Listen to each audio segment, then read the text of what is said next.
गर्मी की छुट्टियों में दादाजी के पास घूमने आया बालक उछलते कूदते दादाजी के पास पहुंचा और बड़े गर्व से बोला कि दादाजी, जब मैं बड़ा हो जाऊंगा तब मैं एक सफल आदमी बनूंगा। क्या आप सफल होने के कुछ उपाय बता सकते हैं? दादाजी हाँ में सर हिला दिया और बिना कुछ कहे लड़के का हाथ पकड़ा और उसे करीब की पौधशाला ले गए। वहां जाकर दादाजी ने 2 छोटे छोटे पौधे खरीदे और घर वापस आ गए। वापस आकर उन्होंने एक पौधा घर के बाहर लगा दिया और दूसरा पौधा गमले में लगाकर घर के अंदर रख दिया। अब आपको क्या लगता है कि इन दोनों पौधों में से भविष्य में कौन सा पौधा अधिक सफल होगा? दादाजी ने लड़के से पूछा। लड़का कुछ समय तक सोचते रहा और फिर बोला, घर के अंदर वाला पौधा ज्यादा सफल होगा क्योंकि वो हर एक खतरे से सुरक्षित है, जबकि बाहर वाले पौधे को तेज धूप, आंधी, पानी और जानवरों से भी खतरा है। दादाजी बोले, चलो देखते हैं आगे क्या होता है, और वह अखबार उठाकर पढ़ने लगे। दादाजी दोनों पौधों पर ज्यादा ध्यान देते रहे और समय बीतता गया। 3 से 4 साल बाद जब एक बार फिर वह लड़का अपने माता पिता के साथ गांव घूमने आया, तब अपने दादाजी को देखा तो देखते ही बोला, दादाजी, पिछली बार मैंने आपसे सफल होने के कुछ उपाय मांगे थे, पर आपने तो कुछ भी नहीं बताया था, पर इस बार आपको कुछ बताना ही होगा।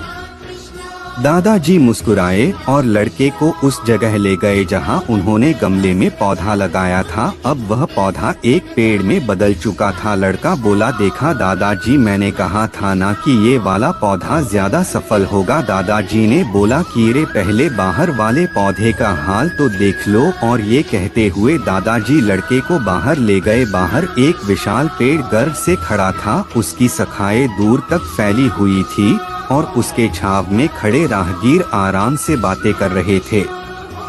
अब दादाजी ने पूछा, बताओ कौन सा पौधा ज्यादा सफल हुआ? लड़का कुछ शर्माते हुए बोला, बाहर वाला। लेकिन ये कैसे संभव है? बाहर तो उसे ना जाने कितने खतरों का सामना करना पड़ा होगा।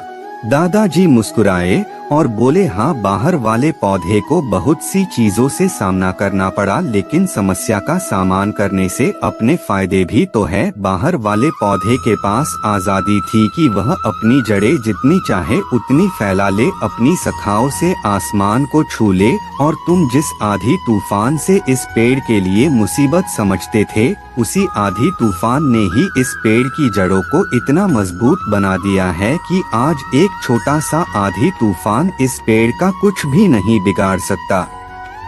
बेटे, अब जो मैं तुम्हें बताने वाला हूँ उसे अगर तुमने अपने अंदर बैठा लिया तो तुम जिंदगी में जो कुछ भी करोगे उसमें सफल हो जाओगे। उन्होंने बोला कि अगर तुमने जीवन भर सिर्फ अच्छी विकल्पों को ही चुनते रहोगे तो तुम कभी भी उतने सफल नहीं हो पाओगे जितनी तुम्हारी क्षमता है। लेकिन अगर तुम तमाम खतरों के बावजूद इस दुनिया का सामना करने के लिए तैयार हो तो तुम्हारे लिए कोई भी लक्ष्य हासिल करना असंभव नहीं है। लड़के ने लंबी सांस ली और उस पेड़ की तरफ देखने लगा। वह दादाजी की बातों को समझ चुका था। आज उसे सफलता का एक बहुत बड़ा सबक मिल चुका था कि जीवन में हम जिन रुकावटों को हम जितना बड़ा शत्रु समझते हैं, वही हमें मजबूत और जीवन में बहुत ज्यादा सफल बनाती है।